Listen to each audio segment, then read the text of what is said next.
بسم اللہ الرحمن الرحیم۔ السلام علیکم ورحمۃ اللہ وبرکاتہ۔ ہم آپ کو اپنے اس چینل حافظ وائس چینل کے اندر خوش آمدید کہتے ہیں۔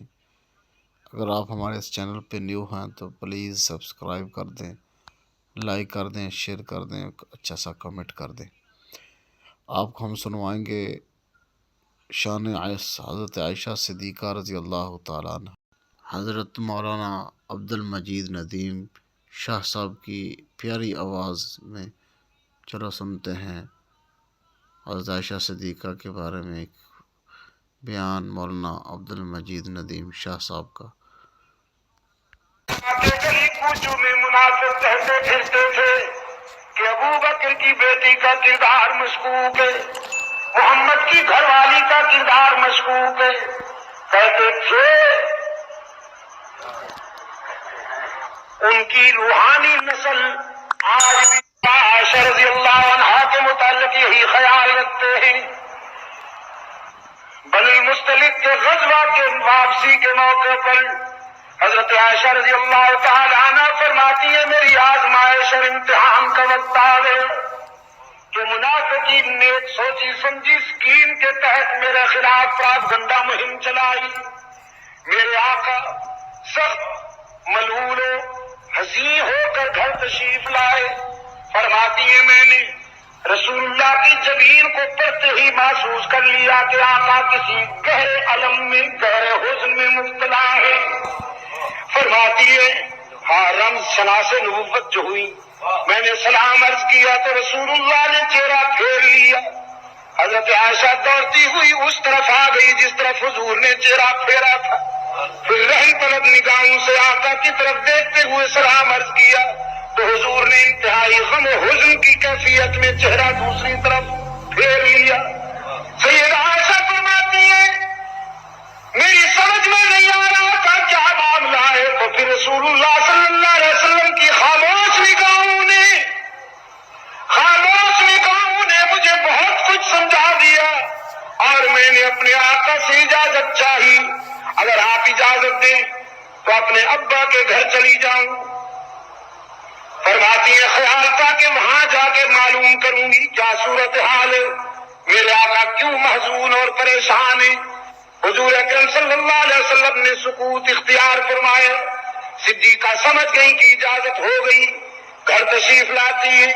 لیکن فرماتی ہے یہاں آتے ہی میں نے منظر دیکھا کہ ابا جان بھی قرآن کریم کی تلاوت کرتے ہوئے اشک بار ہیں اور ماں تو رو رو کر نڈھال ہو چکی ہے۔ میں نے باپ سے بھی پوچھا، ماں سے بھی پوچھا کہ میرے آقا کیوں محزون ہیں، وہ بولے تو کچھ نہیں لیکن برستی ہوئی آنکھوں سے بتا دیا کہ ہم کب خوش ہیں، لیکن صورتحال کا پتہ نہ چلا۔ فرماتی ہے پھر مجھے مستہ کی زبانی صحیح صورتحال معلوم ہوئی کہ منافقین نے میرے خلاف انتہائی گھنانا الزام لگایا ہے۔ تو حضرت عائشہ فرماتی ہیں فرط احساس میں میں حدت میں مبتلا ہو گئی، مجھے بخار ہو گئے، مصلی اٹھا کر گھر کے اس حصے میں تشریف لے جانے لگی جس حصہ میں مکمل تنہائی اور خاموشی تھی۔ والدہ نے اپنی بیٹی کو گھر کے کونے کی طرف جاتا دیکھا تو گھبراتی اٹھی کہ کہیں بیٹی میری اپنی جان نہ لے لے، کوئی سنگین فیصلہ نہ کر ڈالے۔ غمزدہ ماں نے حضرت عائشہ سے پوچھا بیٹی کہاں جاتی ہو؟ صدیقہ کائنات نے فرمایا بیٹی اماں جان آپ آرام سے بیٹھے رہیے، ہائی کورٹ ناراض ہو گیا ہے، میں ذرا سپریم کورٹ کا دروازہ کھٹکھٹانے جا رہی ہوں، میں اس کے در پہ اپیل کرنے جا رہی ہوں جہاں کسی کی اپیل رائے گاہ نہیں جاتی۔ فرماتی ہے مصلی بچھا کر سر بسجود ہو گئی اور رب العالمین کے حضور آنسو کی برسات میں التجا کی۔ او مظلوموں کے دستگیر، او مجبوروں کے مشکل کشا، او کمزوروں کا ساتھ دینے یوسف پر لگائے جانے والے الزام کی صفائی کے لیے اعلان کیا، تو نے موسیٰ پر لگائے جانے والے الزام کی برات کا اہتمام کیا، تو نے مریم پر لگائے جانے والے الزام کی صفائی کا اہتمام کیا، تو پھر دیکھ آج تیرے محبوب کی حمیرہ بھی اشک بار آئی ہے۔ آج میں بھی روتی ہوئی تیرے در پہ حاضر ہوں، اور اس وقت تک سر نہیں اٹھاؤں گی جب تک میرے الزام کی برات کا اعلان نہ ہو جائے گا۔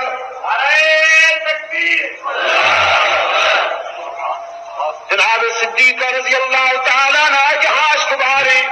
ادھر سرکار دو عالم صلی اللہ علیہ وسلم نے صحابہ کی میٹنگ بلائی ہوئی ہے۔ صحابہ کرام کے سامنے رحمت عالم صلی اللہ علیہ وسلم نے یہ مسئلہ رکھا، کیا کیا جائے، اس معاملے میں کیا کرنا چاہیے۔ صحابہ میں سے کسی میں جرأت گفتار ہی نہیں، ہر شخص فرط غم میں اشکبار ہے، سسکیوں کی آواز آ رہی ہے، کبھی کبھی کسی کی چیخ نکل جاتی ہے، وہ اپنی ماں کے غم میں فرط علم میں مبتلا ہے۔ حضرت علی رضی اللہ تعالیٰ عنہ اٹھے اور عرض کرتے اللہ کے رسول، اس مسئلے میں اگر آپ زیادہ کبیدہ خاطر ہیں تو پیغمبر کو بیویوں کی کمی تو نہیں، عائشہ کو طلاق دے دیجیے۔ بس اس آواز کے بعد حضرت فاروق اعظم رضی اللہ تعالیٰ عنہ آنسو کی برسات میں کھڑے ہوئے اور عرض کیا، میرے آقا یہ بالکل آخری فیصلے کی بات ہے، پہلے یہ بتائیے کہ عائشہ کو آپ کی بیوی بنا کے آپ کے گھر میں بھیجنے والا کون ہے؟ ذرا ہم اس سے پوچھیں تو صحیح کہ تو نے کس کے لیے کون سی بیوی منتخب کی؟ رسول اللہ صلی اللہ علیہ وسلم نے اس سوال کے جواب میں انگلی آسمان کی طرف اٹھا دی۔ یہ پیغمبر کا خاموش مگر جامع جواب تھا کہ یہ فیصلہ، یہ رشتہ کرنے والا تو پروردگار عالم ہے۔ اپنے آقا کی انگلی آسمان کی طرف اٹھی ہوئی دیکھ کر فاروق اعظم کی تلوار نیام سے نکل آئی۔ فاروق کی تلوار پہ بھی قربان جاؤں، یہ منافقین کی روز اول سے دشمن ہے۔ عرض کیا، اللہ کے رسول اب منافقین کو تو میری تلوار کے حوالے کر دیجیے، عائشہ کے دشمنوں سے تو میری تلوار نمٹے گی۔ اس عفیفہ کو جس شخصیت، جس ذات نے سوچ سمجھ کے آپ کے گھر میں بھیجا تھا، آپ کے گھر سے نکالنے کا اختیار بھی اسی ذات کو ہے۔ آپ انتظار فرمائیے کہ وہاں سے کیا فیصلہ ہوتا ہے۔ رسول اللہ صلی اللہ علیہ وسلم نے فرمایا، جزاک اللہ ابن خطاب، تو نے تو میرے دل کی ساری گرانی دور کر دی، اب میں بھی اسی کے فیصلے کا منتظر ہوں، تم بھی اسی کے فیصلے کا انتظار کرو۔ میٹنگ برخاست ہو گئی اور رحمت عالم صلی اللہ علیہ وسلم یہاں سے اٹھ کر سیدھے خانوادہ صدیقی میں آئے۔ ہمارے دروازے پر ہمیں کیوں چھیڑتے ہو؟ رسول اکرم صلی اللہ علیہ وسلم نے فرمایا، ابو بکر کے گھرانے والوں دروازہ کھولو نا، تمہارے دروازے پر آسمان رسالت کا سراج منیر آیا ہے۔ پیغمبر کی آواز سن کر حضرت عائشہ رضی اللہ تعالیٰ عنہ کی والدہ دوڑتی ہوئی آئی، دروازہ کھولا تو عبداللہ کا یتیم، آمنہ کا لال صلی اللہ علیہ وسلم رش کے ماہتاب و آفتاب دروازے پر موجود ہیں۔ کراچی کے دوستوں میں کہا کرتا ہوں، صدیقی گھرانے کی خوش قسمتی میں قربان جاؤں کہ ساری دنیا رسول کے قدموں میں، رسول صدیق اکبر کے دروازے پر۔ رحمت عالم صلی اللہ علیہ وسلم نے دروازہ کھلتے ہی پہلا سوال کیا، میری عائشہ کہاں ہے؟ اور صدیقہ کی والدہ نے روتے ہوئے عرض کیا، حضور میری بیٹی تو اسی دن سے سجدے میں سرب سجود ہے، اسی دن سے مصلی پر اشکبار ہے، کسی سوال کا جواب نہیں دیتی، کسی بات میں بولتی ہی نہیں ہے، ہر وقت روتی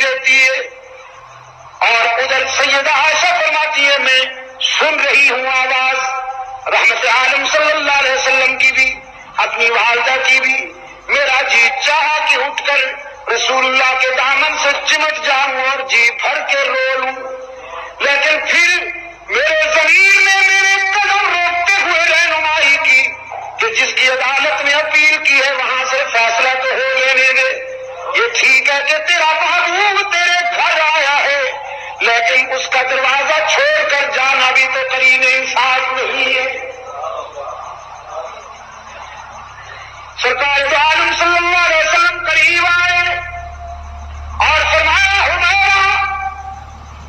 کچھ بولنا چاہتی ہو تو بولو، تیری صفائی سننے کے لیے آیا ہوں۔ حضرت عائشہ فرماتی ہے بس اب تو میرے ضبط کے بندھن ٹوٹ گئے، اور کرتے غم میں روتے ہوئے عرض کیا اللہ کے محبوب اشکو بسی و حزنی الی اللہ، میں اپنا درد دل علیم بذات الصدور کو سنا بیٹھی ہوں۔ آج میرا وہی حال ہے جو حضرت یوسف کے باپ کا تھا۔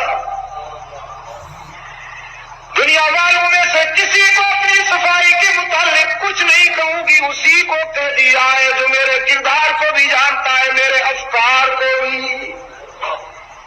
سرکار عالم صلی اللہ علیہ وسلم نے فرمایا حمیرہ فاروق اعظم نے بھی تیری مثل سپریم کورٹ میں بھیج دی ہے، میں بھی اسی کے فیصلے کے انتظار میں ہوں۔ حضرت عائشہ فرماتی ہے میں نے سوچا نہ معلوم رب العالمین کے حضور سے کب فیصلہ صادر ہوگا، یہ ضروری تو نہیں کہ اسی وقت ہو جائے، لیکن فرماتی ہے اب میری نظر پڑی رسول اللہ کی جبین اطہر پر، تو پسینے کے قطرے، پسینے کی بوندیں رسول اللہ کی جبین پر اس طرح پر آباد تھیں کہ جس طرح موتی بکھرے ہوئے ہوں۔ رحمت عالم صلی اللہ علیہ وسلم کے جسد اطہر پر وہ حسین کپ کپی طاری ہو گئی جو وحی کے وقت ہوا کرتی تھی، اور محبوب کبریا نے چادر تان لی۔ فرماتی ہیں میں کانپتے ہوئے اٹھ بیٹھی ہوں، سمجھ گئی کہ رابطہ قائم ہو گیا ہے، کال مل گئی ہے۔ ادھر عائشہ کی والدہ بھی قریب آ گئی۔ اب یہ دونوں غمزدہ ماں بیٹیاں لرزہ برندہ میں، فرط احساس میں کہ عرش بری سے نہ معلوم کیا فیصلہ ہوتا ہے، اور ادھر سراپا نبوت لرزہ برندام ہے فرط وحی میں۔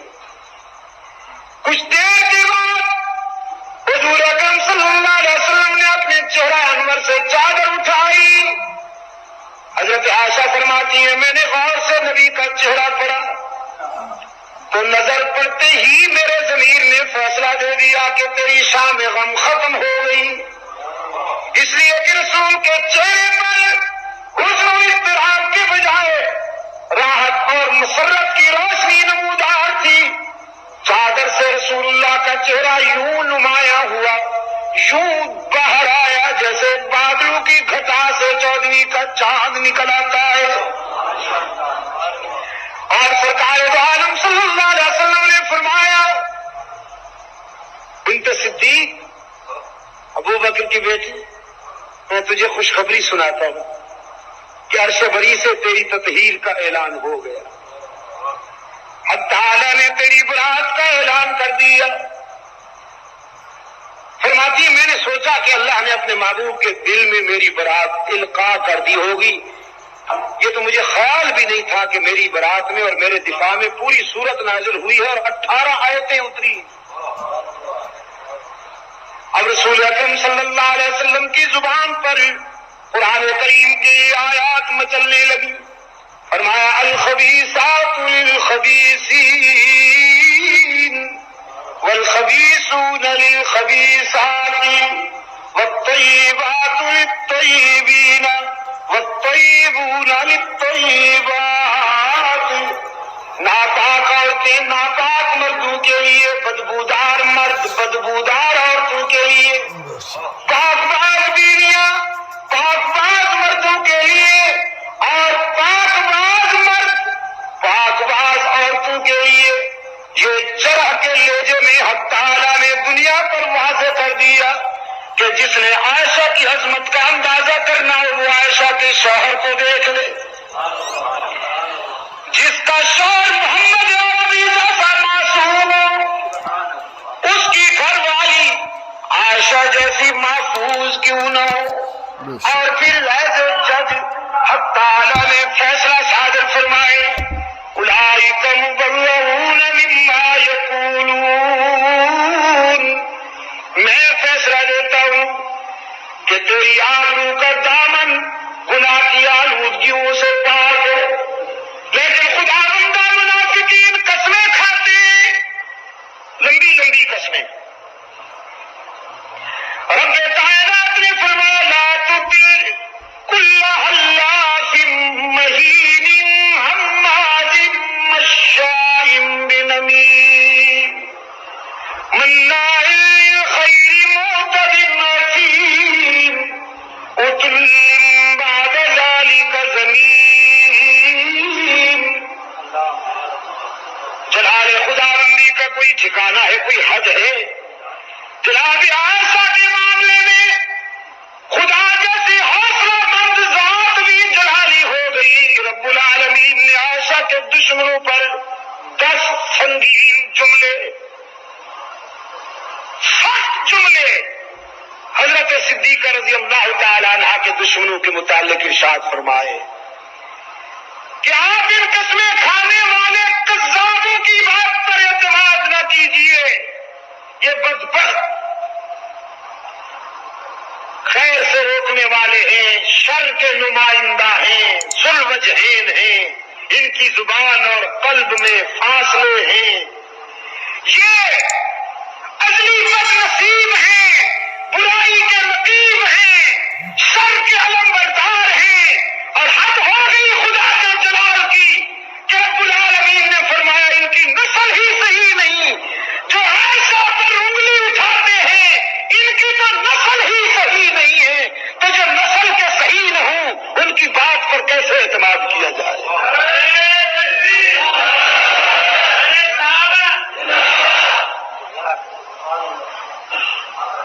جناب صدیقہ کی والدہ نے عرض کیا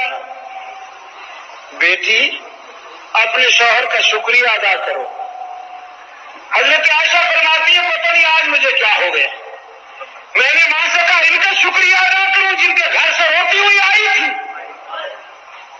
اب مجھے اس کا شکریہ ادا کر لینے دے جس نے میرے آنسو اپنے دامن رحمت سے پوچھ لیے۔ سجدے میں چلی گئی اور عرض کیا میرے معبود میری برات کا اعلان تو ہو گیا لیکن اتنی راتیں روتی رہی ہوں، کچھ آنسو کا معاوضہ بھی تو ملنا چاہیے۔ حق تعالیٰ نے فرمایا اولئک مبرؤون مما یقولون لهم مغفرۃ ورزق کریم۔ صرف عائشہ کے لیے ہی نہیں بلکہ صدیقہ کے اس علم میں مبتلا ہر آنکھ کے لیے جو آنکھ بھی عائشہ کے اس غم میں اشک بہار ہوئی، رب العالمین نے فرمایا میں نے ان کے لیے بہترین رزق تیار کیا۔ حق تعالیٰ نے فرمایا حمیرہ میرے محبوب کی رفیقہ حیات، منافقین تجھے پیغمبر کے قدموں سے جدا کرنا چاہتے ہیں، وہ نبوت و صداقت میں افتراق پیدا کرنا چاہتے ہیں، وہ نبی و صدیق میں رفت پیدا کرنا چاہتے ہیں۔ اس کردار کشی کی جو مہم ہے نا، اس کا مقصد یہ تھا کہ کسی طرح نبی و صدیق کے مابین رفت ہو جائے، لیکن رب العالمین نے فرمایا عائشہ قیامت تک تجھ سے محمد جدا نہیں ہوگا، جب اس دنیا سے رخصت ہوگا تو تیری گود سے روانہ ہوگا، پھر تیرے حجرے میں دائمی بسیرا کر لے گا، اور جب حشر میں رسول اللہ اٹھیں گے تو تو اپنے آقا کی انگلی پکڑ کر حشر میں اٹھے۔ میرے عزیز دوستو، اس انفرادیت میں بھی جناب صدیقہ کا کوئی ہمسر نہیں ہے قیامت تک، کہ جب اس کے کردار پر منافقین انگلی اٹھاتے ہیں تو اس کے دفاع میں قرآن بولتا ہے، قرآن کہ تیری پاکیزگی پر نطق فطرت نے شہادت دی، تیری پاکیزگی پر نطق فطرت نے شہادت دی، تجھے عظمت عطا کی عافیت بخشی فضیلت دی، خدا لم یزل کا بارہا تجھ پر سلام آیا، مبارک ہے وہ لب جن پر ادب سے تیرا نام آیا، اور رسول اللہ نے رکھا ہے صدیق کا لقب تیرا، رسول اللہ نے رکھا ہے صدیق کا لقب تیرا، فقط فرشی نہیں عرشی بھی کرتے ہیں ادب تیرا، اور شرف تیرے دوپٹے نے یہ جنگ بدر میں پایا، غزوہ بدر میں جب اسلامی عسکر کا علمبردار حضرت مصعب بن عمیر شدید گھائل ہو کر گر گئے اور پرچم اسلامی بھی گر گیا، تو رضاکاروں نے اپنے آقا کے حضور عرض کیا کہ اللہ کے رسول پرچم بھی گم ہو گیا ہے، علمبردار بھی زخمی ہو گیا ہے، تو اب فرمائیے کس کپڑے کو اسلام کا پرچم بنا کے بلند کیا جائے اور کون اس پرچم کو اٹھائے؟ تو حبیب کبریا صلی اللہ علیہ وسلم خیمے میں تشریف لے گئے، تھوڑی دیر کے بعد حضرت عائشہ کی چادر اوڑھنی اور دوپٹہ لائے، فرمایا علی کہاں ہے؟ حضرت علی رضی اللہ تعالیٰ عنہ نے عرض کی اللہ کے رسول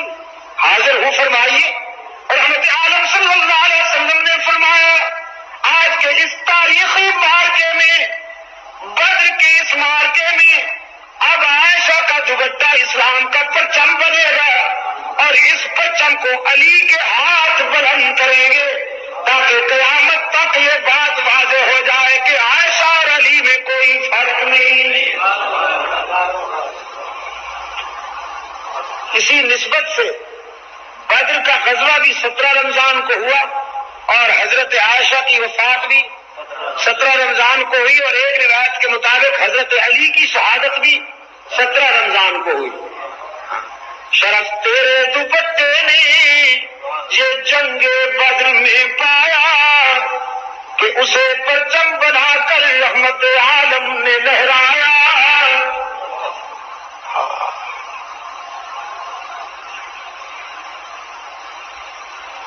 میرے عزیز دوستو، خداوند عالم سے التجا کرتا ہوں کہ حشر میں اللہ مجھے یہ سعادت عطا کر دے کہ میں صدیقہ کائنات کے سامنے یہی عرض کروں کہ تیرا حجرہ امین خاص ہے ذات رسالت کا، تیرا حجرہ امین خاص ہے ذات رسالت کا، بساط عرض پر ٹکڑا یہی ہے باغ جنت کا، اور اس کی وجہ ہے نا کہ اسی میں رحمت للعالمین رہتے ہیں، اسی میں رحمت للعالمین رہتے ہیں، تیرا حجرہ ہے جس کو گنبد خضرا بھی کہتے ہیں، اور اسی سے حشر کے دن سرور کونین اٹھیں گے، مگر تنہا نہیں اٹھیں گے، ماں شیخین اٹھیں گے،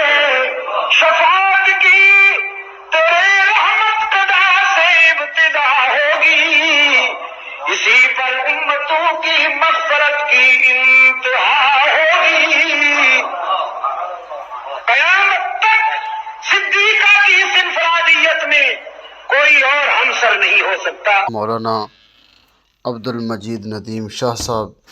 جو آپ کے سامنے شان حضرت عائشہ صدیقہ رضی اللہ تعالی عنہا بیان فرما رہے تھے، مزید ایسی ویڈیوز دیکھنے کے لیے، علماء کے بیانات سننے کے لیے ہمارا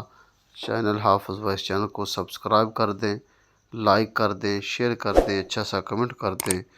تب تک کے لیے اجازت دیجیے، ملتے ہیں پھر ایک نئی ویڈیوز کے ساتھ۔ السلام علیکم ورحمۃ اللہ وبرکاتہ۔